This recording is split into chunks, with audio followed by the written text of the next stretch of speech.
Royce. Yeah, Ken, that person tells me that he actually got hurt in all of this not too far from where we're standing right now. He says that he was here behind me on the Homestead Grays Bridge whenever a car came speeding, crashing into the back of his Hyundai Sonata. You can see in this video the damage to his trunk and bumper. So we are on the 1500 block of Homestead Duquesne Road. The scene is unfolding behind me. You can see that school bus by Sun Coach Lines is still wedged into the front of this house.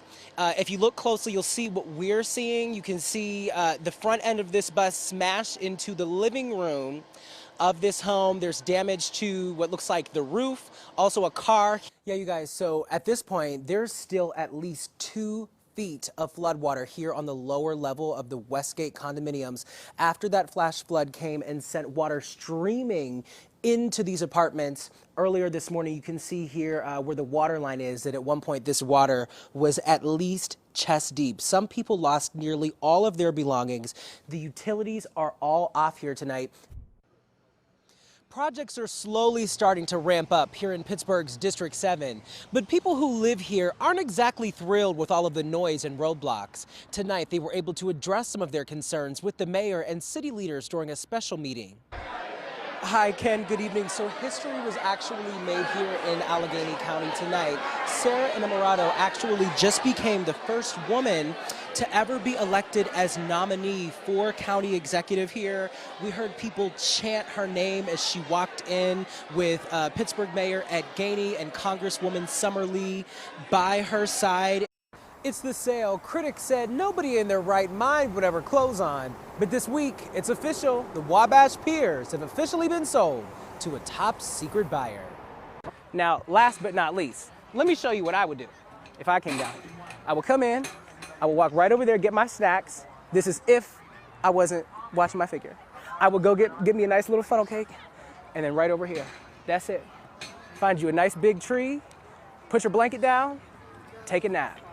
Admittedly, I really don't have any bocce ball skill and couldn't really tell you how to play it, but it almost looks like a bowling situation. But to be completely honest with you, I'm also not the best bowler. So maybe I'll learn how to pick up this bocce ball skill while we're up here at Little Italy Days. Projects are slowly starting to ramp up here in Pittsburgh's District 7, but people who live here aren't exactly thrilled with all of the noise and roadblocks. Tonight, they were able to address some of their concerns with the mayor and city leaders during a special meeting. The ball on the bridge literally just wrapped up. Like, you missed it by this much. You can see the bridge is still closed. The barricades are still here. They're not letting vehicle traffic through right now as the crews and vendors are in the process of tearing down from what was a very exciting and fun-filled afternoon. I know we had our cameras down here earlier where there were just tons of vendors all over the place. 2 inmates who escaped through a hole were arrested at IHOP. Police in Virginia say that the men escaped by digging a hole with tools made from a toothbrush and a piece of metal. All right, come close to the TV. We're gonna talk about this. A man is filing a class action lawsuit against Buffalo Wild Wings. Yes, and in the suit, the man claims that the restaurant's boneless wings are actually made of chicken breast and are more close comparison to a chicken nugget than a wing. Okay, so how about this? Blockbuster might be making a comeback. The defunct movie rental company has restored its website with this message reading, "We are working on rewinding your movie." Blockbuster was pushed out of the market with the start of movie rentals by mail and then streaming services like Netflix. Stores were franchised and one still remains in Oregon. Dish Network bought Blockbuster and its brand in 2011, but the brand has been stagnant ever since. By the way, does anybody remember whenever Netflix actually used to do like the mail-in movies? Yeah. And they would come in this like little paper slip, and then you would have to mail it back. Royce, you might be too young to remember this, but back when I started in meteorology, I used to mail out a forecast. What? To everybody. And Stop it. No, I didn't. Okay, I was about to say, I mean, maybe like if that's what First Alert was back in the, when was that? Like the early 2000s? The 1800s. Okay, and you can obviously have it by itself, or maybe dip some carrots in it. I don't know. Ray says no. So no from me too.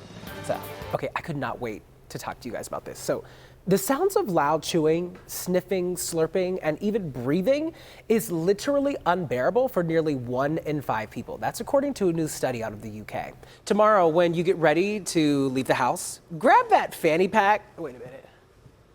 Oh yeah, I like the camouflage one. Don't worry, I'm fine. That's the message that Shaquille O'Neal is sending to his fans after many of them became worried when they saw this Twitter post that he was in the hospital last weekend. In the tweet, you can see him hooked up to machines in a hospital bed.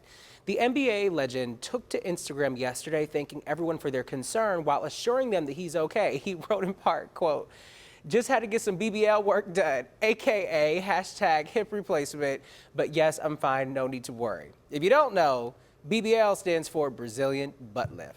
Jay-Z might have 99 problems, but a paycheck ain't one. Forbes magazine is reporting that the rapper and businessman is now worth, get ready for it, $2.5 billion. That's a pretty big jump from when he first joined the 3 Comma Club in 2019. Hey Ken, so in the first 3 months of 2023, the BBB scam tracker saw reported job scam losses of $840,000, up to 250% from last year. A local man from Pitcairn even fell victim and was scammed out of thousands.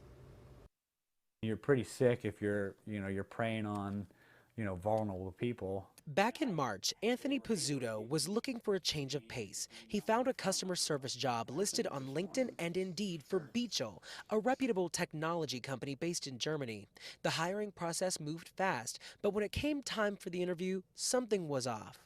The day that we were set for the interview, their Zoom chat wasn't working. He never did see the alleged recruiter because the interview continued by message. He got the job and was sent a $4,900 check from the employer, which initially cleared to cover work from home supplies, all of which he says he purchased from the sellers the employer suggested and through Venmo and PayPal, which was the preferred payment method. The next day, that check he received was pulled by the bank for being fraudulent.